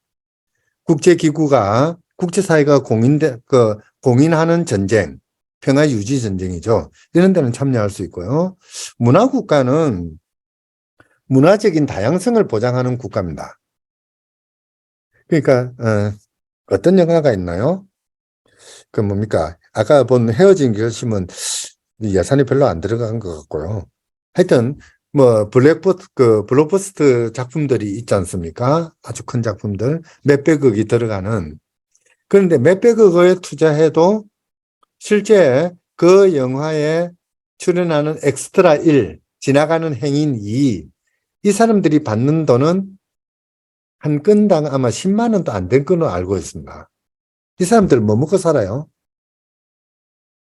연극하는 사람들, 실제 연극 공주는 히트를 쳤다 해도 자기 호주머니에 100만 원도 안 들어오거든요. 그걸로 먹고 살아야 되죠. 이런 사람들로 하여금 연극을 하게 만들려면 국가가 지원해 줘야 되는 거죠. 다양한 문화가 창출될 수 있도록 국가가 지원하는 겁니다. 이건 다른 말로 하자면은요. 나는 뭡니까? 지하철 1호선이라는 연극이 있죠. 그 연극이 보고 싶어요. 그런데 흥행이 안 돼가지고 배우들이 먹고 살 길이 없어가지고 택배라든지 알바한다고 자꾸 나가버립니다. 그러면 나는 지하철 1호선이 보고 싶어도 못 봐요. 근데 국가가 이 배우들을 지원해주면은 이 배우들은 열심히 연습해가지고 지하철 1호선이라는 연극을 공연을 하겠죠. 그러면 저는 제가 원하는 지하철 1호선을 볼 수가 있습니다. 바로 이게 문화국가죠. 다양한 문화가 창출될 수 있도록 하는 것, 또는 국민들 입장에서는 다양한 문화를 향유할 수 있도록 하는 것, 그러기 위해서 국가가 지원하는 것, 이게 문화국가의 원리입니다. 그 다양한 문화가 있음으로써 사람들의 생각은 다양해지고 정치적인 의견도 다양해지고 그 속에서 민주주의가 만들어지는 거죠. 어떻게 보면은 문화국가는 민주국가의 전제라고도 할 수가 있는 거죠. 다양한 생각들이 있어야 다양한 삶을 인정할 수 있게 됩니다. 그래야 공존할 수 있게 되죠. 그게 평화국가의 기본적인 틀이 됩니다. 갈등이 없는 사회를 만드는 기본적인 틀이죠. 그렇게 살아감으로써 다른 사람을 존중할 수 있게 되고요. 다른 사람의 고통을 아파할 수 있게 되고 사회국가로 연결되고요. 그리고 다른 사람의 인권을 존중하는 사회, 법치국가가 제대로 실현되는 사회가 만들어지는 거죠. 그래서 다 연결되어 있는 그런 거라고 할 수가 있을 겁니다. 대충 우리 헌법의 그 기본권 구조는 이렇게 되어 있고요. 그러니까 인간의 존엄과 가치 10조입니다. 그걸 기본적인 이념으로 해서 모든 인간의 행복 추구권을 가지고 이 행복을 실현하는 방식으로 자유권과 사회권 두 개의 큰 기본권 틀을 만들어 두고요. 이 두 기본권이 제대로 실현될 수 있도록 참정권이라든지 청구권을 인정을 하고요. 그리고 이제 모든 기본권이 모든 국민에게 평등하게 보장될 수 있도록 평등권을 보장하는 그런 체제입니다. 간단히 넘어가겠습니다. 자유권적 기본권에는 생명권, 그리고 신체의 자유, 보통 신체의 자유라고 그러죠. 그 다음에 이제 사생활의 자유, 정신적 자유, 경제적 자유가 있습니다. 이 5가지 자유 중에서 가장 최근에 인정된 자유가 무엇일까요? 한번 생각해 보세요. 생명권은 옛날부터 인정됐을 것 같습니다. 인신의 자유는 마그나 카르타 시절부터 인정이 되었거든요. 정신적 자유는 밀턴이 이상한 이야기 하다가 런던塔에 갇힐 때부터 인정이 됐습니다.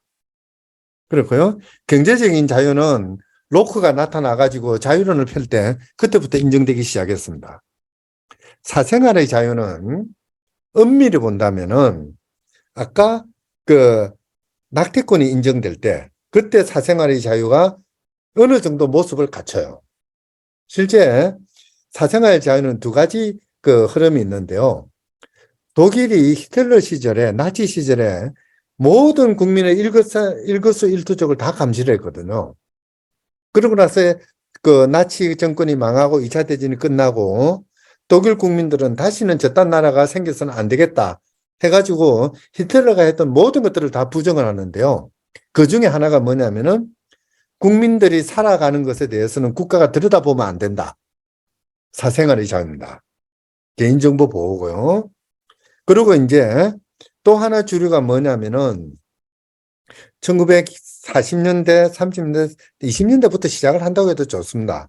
그러니까 여성의 권리가 어느 정도 시작이 돼가지고 특히 1960년대 지나오면서 이 여성의 권리, 여성이 자기 몸에 대한 권리 이런 것들이 형성이 되면서 사생의 자유가 이루어지는 거죠.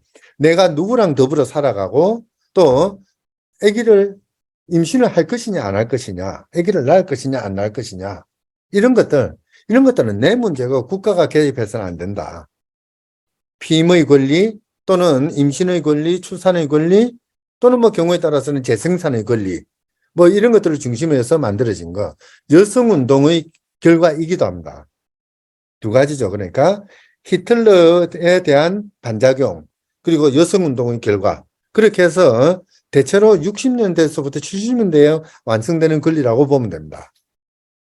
그리고 요즘에 와서 IT니 정보하니 뭐 인공지능이니 뭐 안면인식이니 뭐 이렇게 하면서 이제 또다시 침탈되고 있는 것이 사생활의 자유죠. 사회권 기본권은 우리 헌법에서는 크게 이제 인간으로서의 품위를 잃지 않는 생활을 할 권리, 그리고 이제 교육을 받을 권리. 이 교육은 세 가지를 지향을 하죠. 인간으로서 기본적으로 알아야 될 능력, 언어 능력이라든지 계산 능력이라든지 이걸 가르치는 거, 그 다음에 이제 민주사회에서 다른 사람과 더불어 살아갈 수 있는 능력, 그걸 가르치고요. 또 하나는 뭐겠습니까? 직업 활동을 할 수 있는 능력. 그래서 사실 유럽 같은 경우에는 교육을 받을 권리 하면은 뭐 첫 번째, 두 번째는 너무나 기본적인 거고요. 가장 핵심은 교육을 받을 직업 활동을 할 수 있는 능력을 가르치는 것을 초중등 교육의 핵심으로 삼고 있죠. 근데 우리나라는 그게 아니고 대학에 갈 수 있는 능력을 핵심으로 삼고 있어서 문제죠. 노동권, 환경권, 혼인과 가족 생활, 그리고 뭐 모성에 관련된 거, 요거 이제 사회권적 기본권의 또 다른 내용입니다. 헌법 10조에서는 아까도 잠시 나왔었는데요. 이런 국민들의 권리를 보장해야 될 의무가 있죠. 국가는요, 국민들이 가진 권리를 존중해야 될 의무가 있습니다. 그걸 침해하거나 제한해서는 안 되고요. 최대한 보장해야 될 의무가 있고요. 그 다음에 이제 국민들이 가진 권리를 그러니까 누군가가 왕따 당해요. 괴롭힘을 당합니다. 누군가가 직원들 봉급을 안 주고 돈 떼먹고 도망가 버립니다. 이랬을 때 기본권을 침탈하는 자로부터 약자들, 사회적, 경제적 약자들을 보호해야 되는 그런 의무도 국가가 지고 있죠. 특히, 왜 이게 자꾸 이렇게 되나요? 안전보장 같은 경우, 안전보호 같은 경우, 이태원 사태를 지나치면서 행안부 장관의 책임이 있다고 이야기하는 게 바로 이런 거죠. 국가는 국민의 생명을 보호해야 될 의무가 있는 것이죠. 그리고 이제 국민이 스스로 자기 혼자 기본권을 실현하지 못할 때 국가가 도와줘야 될 의무. 또 장기적인 계획을 세워서 국민들이 보다 나은 삶을 살아갈 수 있도록 계획을 세우고 그 계획을 집행을 해서 국민들에게 혜택이 되도록 만들 의무. 그게 이제 충족 의무. 이 세 가지가 국가의 의무라고 할 수가 있습니다.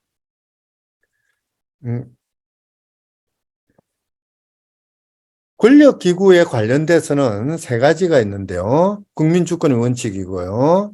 그 다음에 이제 대의제를 바탕으로 하면서 경우에 따라서는 국민이 직접 자기의 정치적 의사를 표현할 수 있는 그런 기회를 줘야 되는 거. 그게 이제 가장 기본적인 원칙. 바로 그걸 우리는 실질적 국민주권이라고 이야기를 합니다. 대의제를 통해서 대표자, 국회의원이나 대통령에게 정치를 맡겨요.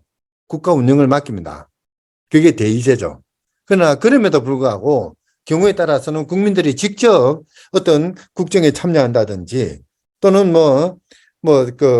정치적인 의사를 표현을 한다든지 정책을 만든다든지 국민투표 같은 경우가 대표적이죠. 보통 이제 국민 발안이라든지 국민투표라든지 국민소환제도가 여기에 해당되는데요. 그런 식으로 국민이 직접 참여할 수 있도록 그렇게 보장하는 거. 바로 이제 그게 실질적 국민주권의 원리입니다. 그리고 이제 시민사회를 통해서 시민사회가 활성화되는 걸 바탕으로 해서 국가가 운영되는 이런 체제. 이게 이제 대한민국이 지향하는 국가의 구조입니다. 권력 구조죠. 사실 우리나라 통치기구는 5개가 있습니다. 국회, 정부, 대한민국은 대통령제라고 이야기를 합니다만은 미국하고 조금 다르죠. 입법권은 국회가 가지고요. 사법권은 법원이 가집니다. 행정권은 누가 가집니까? 미국은 대통령이 가집니다. 우리나라는 대통령을 수반으로 하는 정부가 가집니다. 이 정부에는 6개의 기구가 있습니다. 정부는 뭐로 구성이 되느냐면은 대통령, 국무총리, 국무회의, 국무위원, 행정각부, 뭐 법무부, 국방부 뭐 그런 게 있고요. 그 다음에 감사원 이렇게 구성이 되거든요. 요게 총체적으로 모여진 게 정부라고 이야기를 합니다. 그리고 이 정부가 행정권을 가지는 거죠. 대통령이 마음대로 하는 나라가 아닙니다. 미국은 대통령이 마음대로 하고 그 마음대로 한 것에 대해서 대통령이 책임지는 나라이지만 우리나라는 대통령이 이끄는 정부가 행정권을 행사하는 나라죠. 조금 다른 부분입니다. 아주 미묘한 차이가 있는데요. 법원은 뭐 그 대법원, 고등법원, 지방법원으로 나누고요. 헌법재판소가 있고 또 하나 이제 선거관리위원회가 있죠. 옛날에 자유당 시절에 워낙 엉터리 선거가 많다 보니까 다른 나라는 이런 제도가 헌법에는 잘 안 들어와 있는데요. 우리나라는 아예 헌법에다가 민주당 정부 때부터 집어넣어 버렸죠. 그래도 선거가 엉망인 것 같아요. 요거는 우리나라 헌법이 그동안 운영되어 온 역사인데요. 그게 세 개로 나눕니다. 그러니까 1960년까지 그러니까 민법이 만들어지던 시기입니다. 마치 조선시대 때 경국대전이 언제 만들어집니까? 성종 때 만들어지죠. 그때 국가 건설이 끝나는 완성되는 시기라고 보는 건 바로 그런 논리로서 우리나라의 육법, 기본적인 법이 완성되는 시기가 1960년입니다. 그리고 4.19를 통해서 국민의 국가의 권력이 누구에게 있는가를 확인했던 그런 시기이기도 합니다. 그래서 이 시기를 국가 형성기 또는 정부 형성기라고 이야기를 하고요. 그리고 이제 5.16 이후부터 군사 정권기가 이루어지고요. 87년부터 민주화 시기가 이루어지는 거죠. 87년도 크게 나누면 국민이 조금 다른 게 이제 그 97년을 전후해 가지고 97년에 무슨 일이 있었습니까? 박세리가 LPGA 우승하는 때죠. 그게 문제가 아니고요. 그때 IMF가 터지죠. 국가 운영 체제가 완전히 달라지는 시기입니다. 그러니까 그 전기에는 민주화하기 하면서 민주적인 어떤 과정들이 이끌어집니다만은 97년을 지나가면서 특히 김대중 정부를 지나가면서 국가 권력이 기업으로 경제 영역으로 이어전되는 그런 시기라고 보면 됩니다.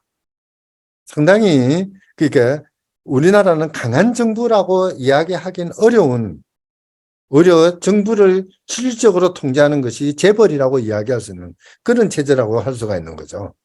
어쨌든 그렇게 바뀌어 왔었고요. 이제 뭐 지금 현재 체제를 87년 체제, 87년 헌법 체제라고 이야기를 합니다만은 사실 이 헌법 자체가 87년 민주항쟁으로 만들어진 체제다라고 합니다만은 헌법은 그 민주항쟁에 나섰던 국민들이 만들지 않았죠. 소위 말하는 8인회라고 해서 정권을 잡고 있던 신군부에서 4명의 국회의원이 나오고요. 그 당시 상김시를 중심으로 해서 4명의 대표자가 나옵니다. 그래서 총 8명이 헌법을 주도해서 만듭니다. 이제 이러다 보니까 헌법이 참 어중간한 헌법이 되어 있습니다. 국민들의 그 민주항쟁에 의해서 만들어진 헌법이지만은 한편으로 기득권 세력들이 타협에 의해서 만든 헌법이기도 한 거죠. 그러니까 구멍이 뿡뿡뿡뿡 뚫려 있습니다. 유신헌법, 그 우리나라에서 최악의 헌법이라고 이야기하는 유신헌법의 잔재가 그대로 남아있는 헌법이기도 합니다. 또 한편으로는 정권 교체를 만들어내고 이 아시아 나라에서 가장 민주적으로 앞섰다는 그렇게 자랑할 만한 정치 체제를 만들어내는 헌법이기도 하죠. 이율 배반을 그대로 안고 있는 그런 헌법이기도 하거든요. 사실 그 이유 중에 하나가 6월 항쟁이 끝나고 나서 6.29 선언이 이루어지고 바로 헌법 체제로 들어가다 보니까 그 이후에 이어졌던 노동자 요구라든지 농민들의 요구라든지 이런 것들이 제대로 반영되지 못했죠. 한계가 있는 헌법입니다. 그래서 87년 헌법은 자유주의적인 헌법일지는 모르지만은 어떻게 보면은 민주화를 이끄는, 실질적인 민주화를 이끄는 헌법이라고 보기는 어려운 한계를 가지고 있는 거죠. 그 한계들이 이렇게 나타납니다. 정치적 부족주의, 문화일보조차도 이런 표현을 쓰는 거죠. 가장 보수적인 신문인데요. 그러니까 진영 논리가 판을 치는 나라가 됐다. 또는 정치적으로 해결해야 될 것을 고소고발로 해결하는 나라입니다. 이 문제는 여기서 이어지죠. 뭐냐면은 정치로 해결해야 되는 문제를 이 정치 권력이 국민들의 지지를 바탕으로 형성된 것이 아니라 자기들끼리 타협을 통해서 기존의 정치 권력이 그대로 유지되었죠. 과거에 있었던 민정당 세력 또는 그 이전의 공화당 세력이 여전히 중요한 야당 그 정치 세력이 되어 있고요. 신민당, 민주당으로 이어지던 그 세력이 여전히 더불어민주당으로 남아있는, 변화라고는 거의 없는 이런 체제가 되는, 그러다 보니까 시민들 입장에서는 우리를 대변해 줄 수 있는 그러면 정치 세력은 뭐냐 찾지를 못하는 이런 형태가 돼버립니다. 이런 상황에서 대표적으로 이런 걸 보죠. 전략적 유연화 정책입니다. 그 당시 그러니까 미군 기지를 평택으로 이전하는 문제였는데요. 미국에서는 그러니까 한반도를 전략적 요충지대로 삼으면서 그 전술을 전략을 바꿔버리죠. 38선을 휴전선을 중심으로 미군을 배치하던 것을 서해안을 따라서 배치를 해버립니다. 아주 중요한, 지정학적으로는 너무나 중요한 결정을 하거든요. 자, 그랬을 때 우리 정부가 나서가지고 휴전선 주변에 있던 미군 기지를 평택으로 옮기는 것을 해야 되느냐 안 해야 되느냐. 당시 여당은 그렇게 하겠다고 그렇고 야당은 못한다고 했습니다. 거꾸로죠. 하여튼 그 논란이 엄청나게 많았죠. 이거를 정치가 해결해야 되는데 정치는 해결을 하지 못하고 헌법재판소에 넘겨버렸죠. 아니 세상에 대한민국 5천만 동포 또는 북한까지 합치면 8천만 동포인데요. 이 8천만 동포 또는 동아시아에 살고 있는 근 20억에 가까운 인구들의 운명이 갈린 그 결정을 대한민국의 정치권이 판단하지 못하고 9명밖에 안 되는 헌법재판소에 넘깁니다. 이 불쌍한 헌법재판관들은 헌법도 제대로 모르는 사람들이에요. 민법이나 형법은 전문가일지 몰라도 헌법은 별로 모르는 사람들이거든요. 그런 사람들이 어떻게 정치를 하고 국제정세를 알아요. 그런데도 그 사람들한테 판단을 하라고 맡겨놔놓고 그냥 정치권은 이제 끝 하고 논의를 하지 않았습니다. 헌법재판소는 판단 못하니까 각하를 해버렸죠. 그러니까 아무런 그 장치라든지 대비라든지 이런 것 없이 미군 기지는 휴전선 밑에 있다가 평택으로 넘어가 버렸죠. 미군의 주된 전략은 북한으로부터 방어하는 것이 아니라 중국을 방어하는 이런 구조로 바뀌어버렸습니다. 동아시아 정치 구도가 바뀌어버린 거죠. 아무도 책임지지 않습니다. 그에 대해서는. 이런 형편이 돼버린 거죠. 결국은 정치가 판단해야 될 것을 사법으로 넘겨버리는 이런 문제가 돼버린 거죠. 시간이 지나가 버렸는데요. 또 하나, 아까도 말씀드렸습니다만은 중요한 정치적인 그 결정권이 재벌로 대기업으로 넘어가는 이런 모습들이 나옵니다. 중대재해처벌법, 아침에 웃는 얼굴로 출근했다가 저녁에 돌아오지 못하는 그런 노동자가 없게 만들겠다는 것을 기업이 나서가지고 가로막고 있죠. 제가 지금 관여하고 있는 노조법 역시 마찬가지고요. 기업들이 그 노조법의 발목을 잡고 있는 실정입니다. 우리 사회 또 하나 인공지능의 문제 같은 것들은 진짜 그래요. 조금 시간 넘어도 되겠죠, 그죠? 죄송합니다. 네, 괜찮습니다. 끝내도록 할게요. 인공지능 어쩌고저쩌고 하는데요. 이 인공지능의 알고리즘은 정말 우리가 알면은 기함할 겁니다. 기본 틀이 뭐냐면요. 이런 거죠. 여러분들 백화점에 왜 갑니까? 물건 사러 가죠. 인공지능은 어떻게 하느냐면은, 저 사람이 백화점에 왔네? 물건 사러 왔을 거야. 라고 판단합니다. 거꾸로 판단합니다. 비가 오니까 우산을 들고 나가죠, 사람들은. 인공지능은 어떻게 판단하냐면은, 저 사람이 우산을 들었으니까 비가 올 거야. 비가 오는 것이거야. 판단해요. 백화점에 왜 들어가느냐? 저 같은 경우에는 화장실 간다고 가요. 그럼에도 불구하고 화장실 가려고 들어가는 저를 보고 인공지능은 저 사람은 물건을 사러 왔구나. 그래서 저 앞에 화면에 나타나는 장면은 저 사람이 옛날에 샀던 뭐 가방이라든지 뭐 이런 것들을 광고를 합니다. 실제 제가 필요한 거는 화장실이 어디에 있는가라는 정보인데 은도한 정보를 주는 거죠. 이게 인공지능의 가장 큰 문제점입니다. 거꾸로 생각하거든요. 그 거꾸로 생각하기 때문에 지금 적어도 인공지능이 야기하는 그 위험이라는 것이 이런 식으로 나오는 거죠.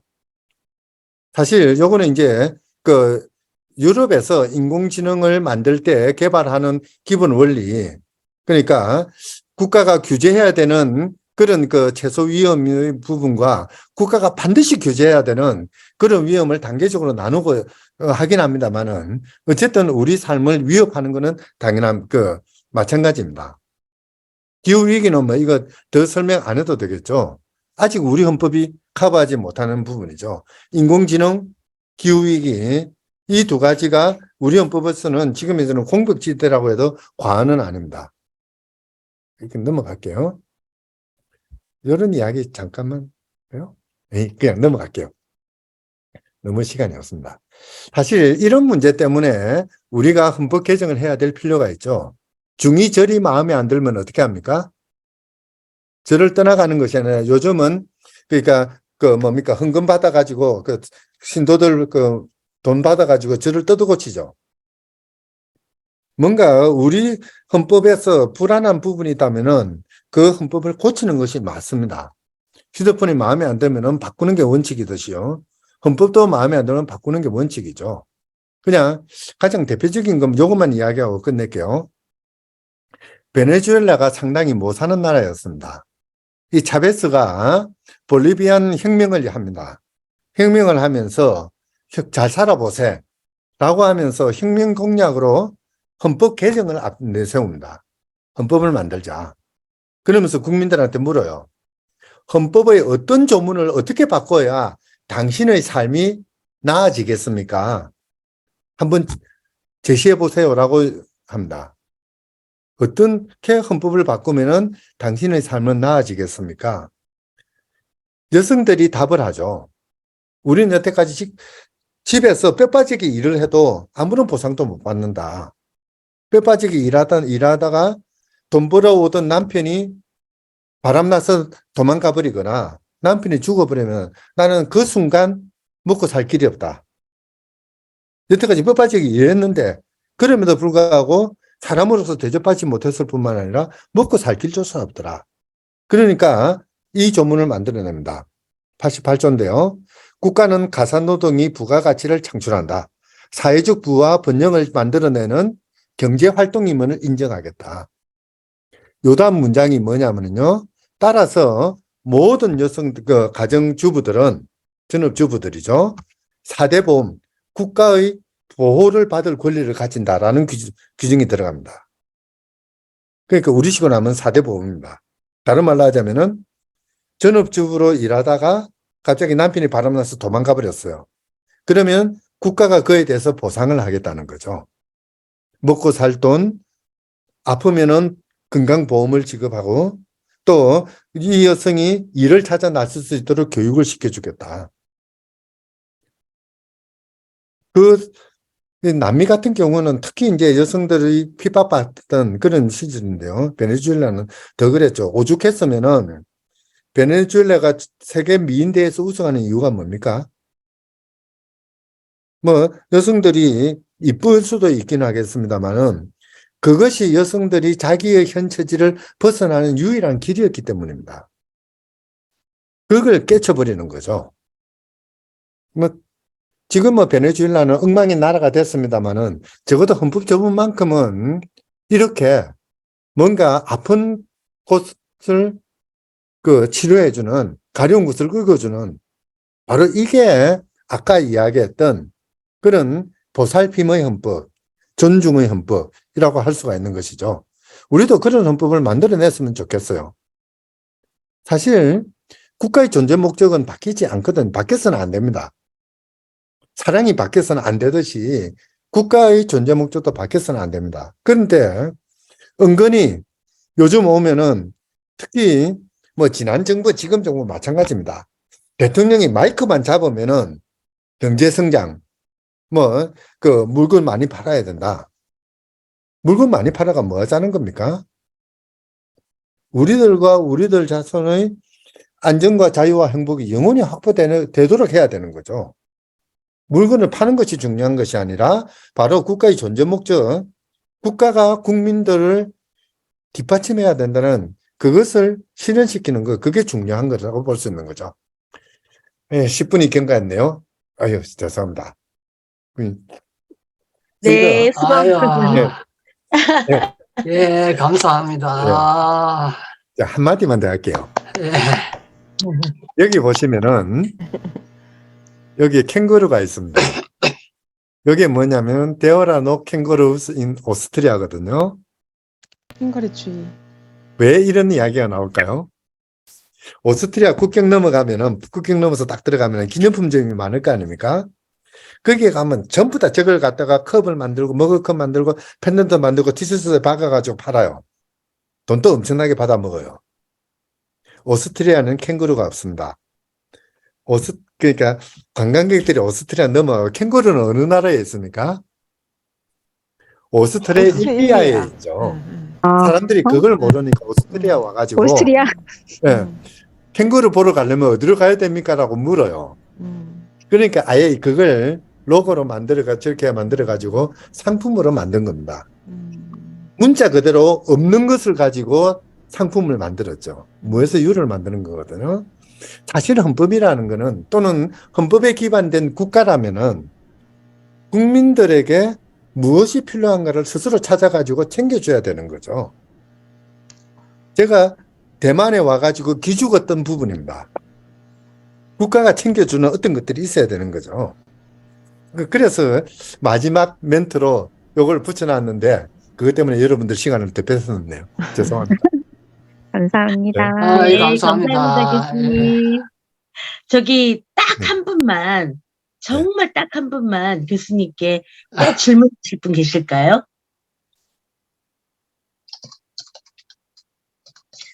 강의가 너무 좋아서 질문 안 하실 거예요, 아마. 너무 길어서 질문 안 하시는 거죠. 너무 좋았습니다. 네. 예, 네, 네. 건강히 대만, 네네, 누구 있, 네, 네네, 저요. 질문. 제가 너무 잘 들었고요. 정말 속이 시원합니다. 그리고 헌법에 대해서 좀, 이렇게, 뭐랄까, 이렇게 사랑을 가지고 볼 수 있는 이런 눈을 주셔서 감사합니다. 제가 그냥 이렇게, 아주 표면적인 질문일 수 있겠는데요. 국가 형성기, 군사 정권기, 민주화기 이렇게 헌법이라고 해야 되나? 헌법이 완성되어 가는 것이라고 해야 되나? 헌법이 만들어지는 것이라고 해야 되나요? 네.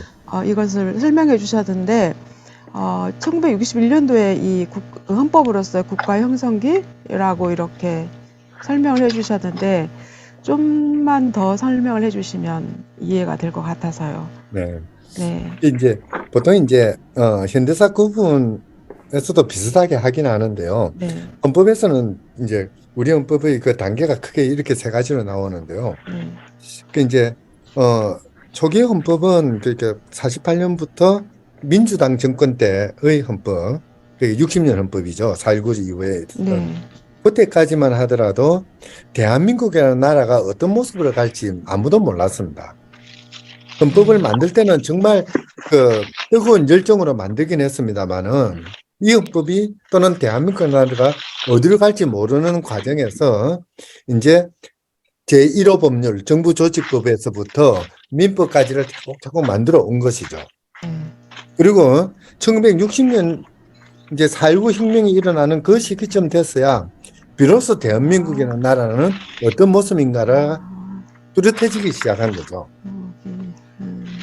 원래 이제 아까도 그랬지 않습니까? 우리 헌법은 약간 좌파적이고 사회주의적인 성격이 강하다고 그랬거든요. 그러다가 58년 헌법 개정을 통해 가지고 자본주의 체제로 바뀌어요. 이제 중요한 기업을 국유로 하다가 그 중요한 기업을 민간에 불화할 수 있도록 규정을 만들어 주거든요. 그러면서 이제 기업 활동이 민간 영역으로 넘어가도록 하는 거. 그다음에 계획 경제가 중심이 되었던 것을 약간 자유 경제 체제로 바꾸기도 하고요.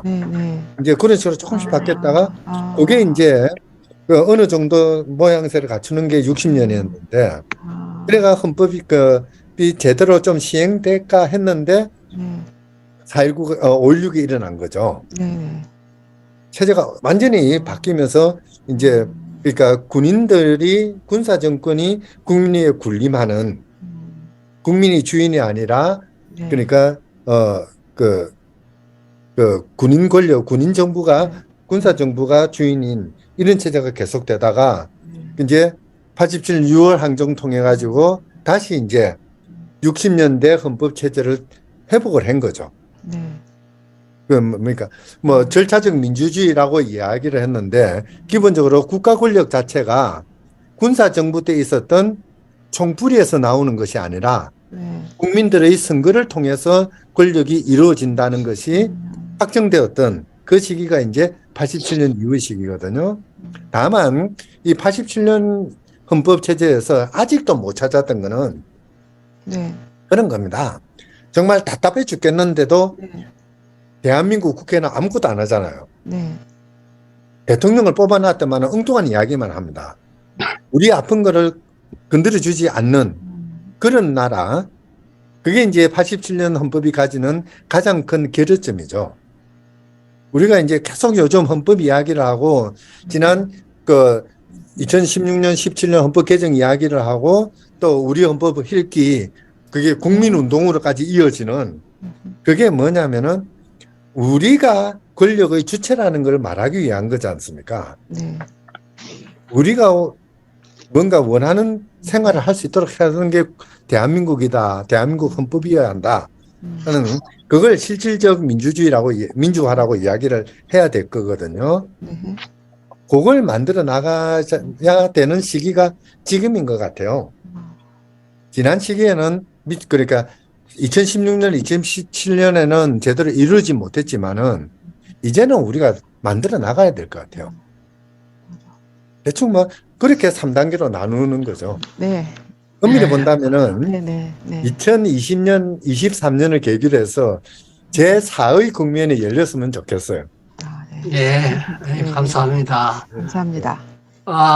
우리가 헌법 강사를 양성하는 교육인데 교수님 강의 들으면서 무슨 생각을 하고 했느냐 하면은 이 헌법 강의는 헌법 조문이나 지식만 전달하는 해서는 안 된다 이런 생각을 했거든요. 저는 아주 다양한 경험이나 역사나 경제나 정치나 예술이나 문화까지도 다방면에 그 해안적인 또 철학적인 그런 관점을 가졌을 때 제대로 된 그 강사 역할을 할 수 있지 않을까 굉장히 무거운 짐을 느꼈다는 생각을 들었어요. 선생님 오늘 강의 너무 감사합니다. 자주 좀 뵙고 해야 될 텐데 글쎄 말이에요. 마지막에 이제 그래도 멋진 강의를 해서 너무 감사합니다. 선생님 그 대만에서 그 좋은 경험 많이 하시고 좋은 시간 많이 보내시고 그렇게 건강하게 돌아오시기 바랍니다. 선생님 감사합니다. 수고하셨습니다. 고맙습니다. 선생님 박수로 감사합니다. 감사합니다. 네. 감사합니다. 예, 알겠습니다. 예. 네. 우리 그 헌법 강의를, 헌법 수강하시는 선생님들은, 오늘로서 종료가 되죠. 그래서, 네. 예. 자, 선생님, 강정민 쌤 좀 말씀하실 거 있죠? 일단 저희 지금 상해 쪽 선생님들이 거의 김필 선생님하고 김필 선생님하고 조 선생님 정도만 들어오시고 거의 못 들어오셨네요. 조정원 선생님하고 김필 선생님 들어오셨고, 저희가 강의는 이제 종료가 됐고요. 주권자 헌법 활동가 강의는 종료가 됐고, 이제 수료를 좀 마감하려고 해서요. 중강의를 실시간으로 못 들어오셨던 선생님들도 홈페이지를 통해서 25강 이상 들으시고, 수료를 신청을 하시면 수료를 해드릴까 합니다. 그래서 그 신청을 꼭 해주셨으면 좋겠고요. 저희가 15일 수료 예정이었는데 조금 더 시간을 더 달라고 하시는 선생님들이 계셔서 22일이나 또는 3월 1일 총회 때 한꺼번에 수료식을 하는 걸로 그렇게 준비하고 미리 안내 드리겠습니다. 어쨌든 1년 동안 일주일에 한 번씩 만난다는 거 쉽지 않은데 1년 동안 만나서 좋은 시간이었던 것 같습니다. 주권자 헌법활동 강의는 오늘로써 종료하겠습니다. 예, 그러면, 강의는 끝났지만 우리 헌법 방이 열려 있기 때문에 그쪽에서 좀, 여러분들 좋은 이야기도 해주시고 좋은 정보도 올려주시면, 소통을 할 수 있으리라고 생각됩니다.